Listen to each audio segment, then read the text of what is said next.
You are flying over southern Laos at night. Below you, there is no city, no battlefield line, no obvious army, just black jungle, folded mountains, rivers, mist, and a few thin roads that seem to vanish whenever the bombs begin to fall. But somewhere under that darkness, trucks are moving, men are walking, fuel is being carried, weapons are being hidden beneath leaves. And every time American pilots think they have cut the route appears again somewhere else. This was the Ho Chi Minh Trail, and for the United States, it became one of the most frustrating problems of the Vietnam War. The name sounds simple: a trail. One line on a map, one road that could be bombed, blocked, or captured. But that was the first mistake. The Ho Chi Minh Trail was not really a trail. It was a living network. It was roads, footpaths, rivers, streams, truck parks, storage sites, way stations, repair crews, camouflage teams, air defense positions, and hidden routes running through Laos and Cambodia towards South Vietnam. To North Vietnam, it was called the Trong Son Strategic Supply Route. Trong Son referred to the mountain range that helped conceal it. To American planners, it became a logistical nightmare. Logistics means the movement of soldiers, weapons, food, fuel, medicine, and ammunition. In war, logistics is the hidden system that keeps armies alive. If combat is the fist, logistics is the blood. And the Ho Chi Minh Trail was the bloodline of Hanoi's war in the South. So why could the United States not stop it? The simple answer is that America could bomb the trail. It could damage it. It could slow it. It could make it more expensive. But it could not make it disappear. The deeper answer begins with geography. Look at a map of Vietnam. North Vietnam is narrow. South Vietnam stretches down along the coast. Between them and to the west are Laos and Cambodia, with mountains, jungle, and rough terrain that do not behave like neat lines on a military map. The trail ran through this difficult borderland. It used the land itself as protection. A road could disappear under tree cover. A truck park could hide beneath camouflage nets. A storage site could be moved. A footpath could become a road. A road could become several roads. And if one route was bombed, another could be opened nearby. That made the trail different from a bridge, a port, or a single railway. A bridge has one location. A port has one harbor. A railway has fixed tracks. But the Ho Chi Minh Trail was flexible. It could bend. It could branch. It could heal. That was why American officials worried about it so much. In a 1966 State Department record, American officials described the trail not as one road, but as a skein of roads, paths, rivers, streams, and tunnels. A skein is a tangled bundle. That word matters. It showed that the problem was already understood.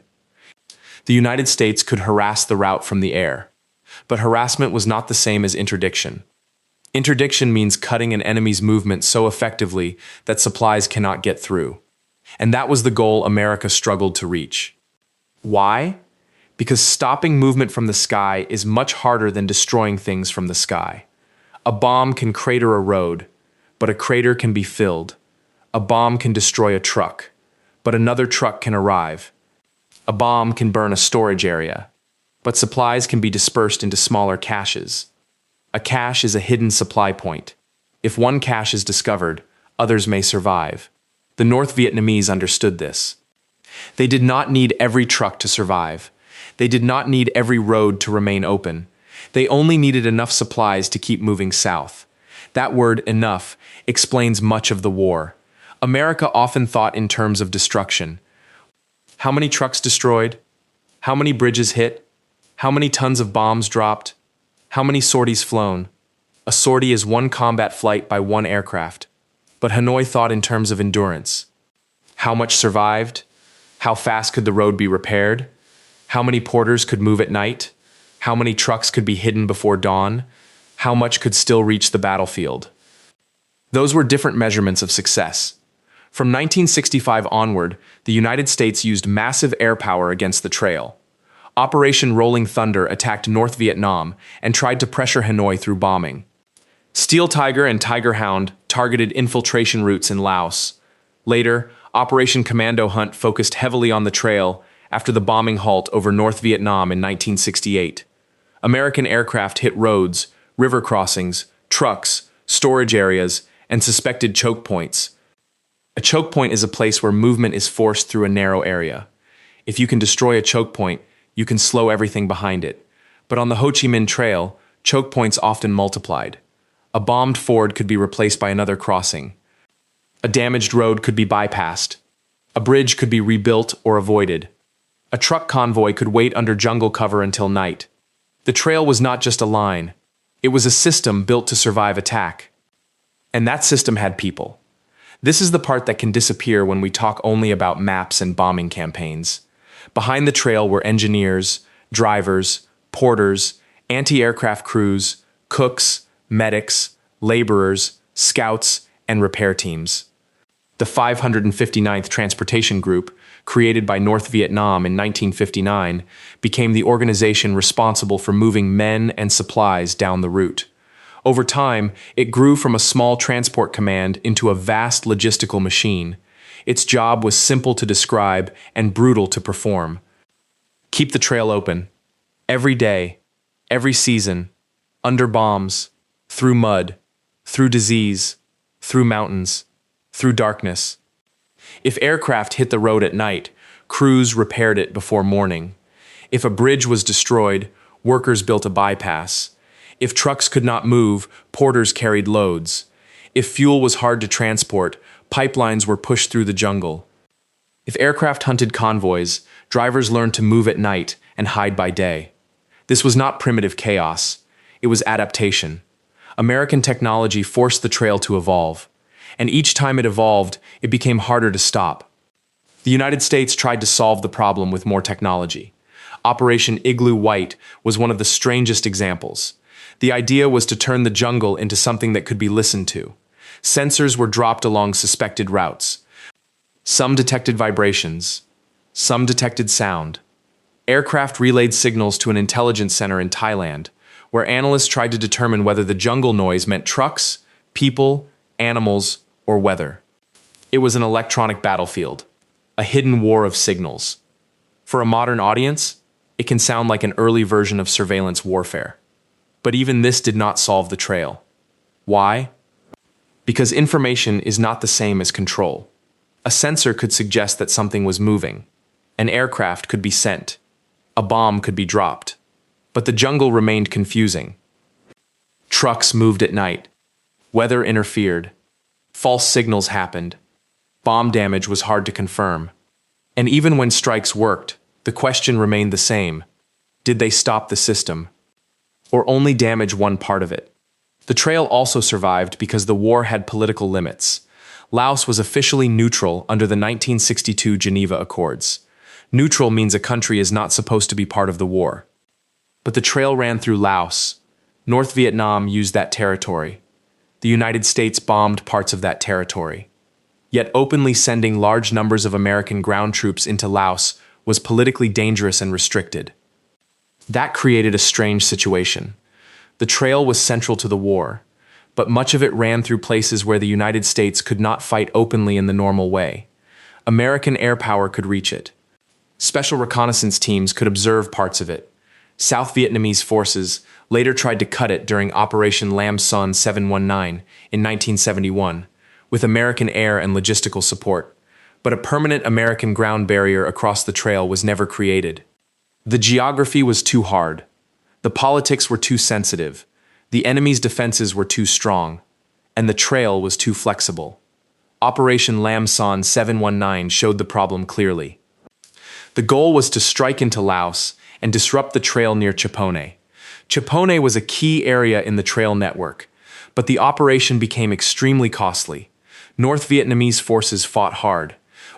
Anti-aircraft fire made helicopter operations dangerous.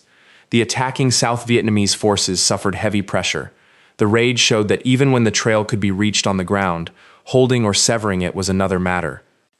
It was one thing to enter the maze. It was another thing to own it. By the early 1970s, the trail was no longer just footpaths and hidden tracks. It had truck roads, repair stations, fuel pipelines, anti-aircraft guns, storage areas, command posts. Some sections could support heavier movement than earlier American planners had imagined. The more America bombed, the more North Vietnam invested in making the route stronger. That is the counterintuitive twist. Bombing did not simply destroy the trail. It also forced the trail to modernize. Every crater taught a repair crew where roads were vulnerable. Every airstrike encouraged more camouflage. Every lost truck justified better night movement. Every destroyed bridge encouraged more bypasses. Every sensor encouraged deception and dispersal. The trail became a battlefield that learned. And that made it terrifying in a different way. It did not need to defeat the United States Air Force. It only needed to keep enough movement alive, enough rifles, enough ammunition, enough rice, enough medicine, enough men, enough fuel, enough time. That is how a logistical route becomes a strategic weapon. It does not have to win a battle by itself. It only has to keep battles possible. In South Vietnam, American and South Vietnamese soldiers experienced the result. An area could be bombed. A base could be searched. A battlefield could be cleared. And still, weeks later, enemy units could reappear with supplies, ammunition, and replacements. Where did they come from? How did they keep moving? How could a country under such heavy bombing still sustain the war? The answer was not one secret road. It was a network of people and terrain. The Ho Chi Minh Trail worked because it joined geography, politics, labor, secrecy, and determination into one system. The jungle hid it. Laos and Cambodia complicated the response. North Vietnamese engineers repaired it. Drivers risked it at night. Porters filled the gaps. Air defense crews protected key areas.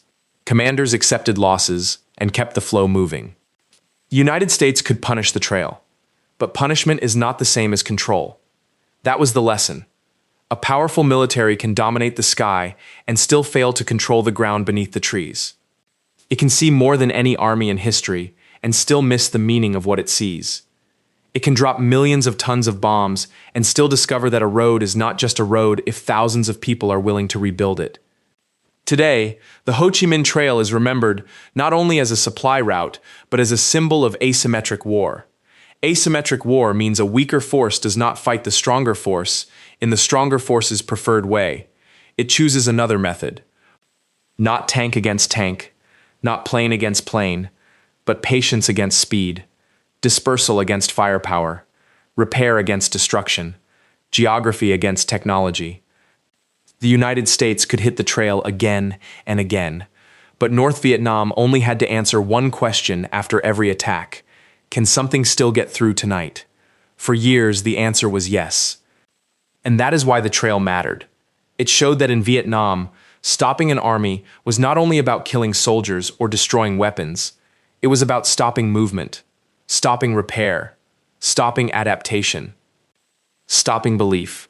And those were the hardest targets of all. So return to that first night over Laos. You look down from the aircraft and see darkness, jungle, mountains, mist. Nothing obvious, but beneath that darkness, the war is still moving. The road is damaged. The bridge is gone. The crater is fresh. And somewhere, before dawn, someone is already filling it in.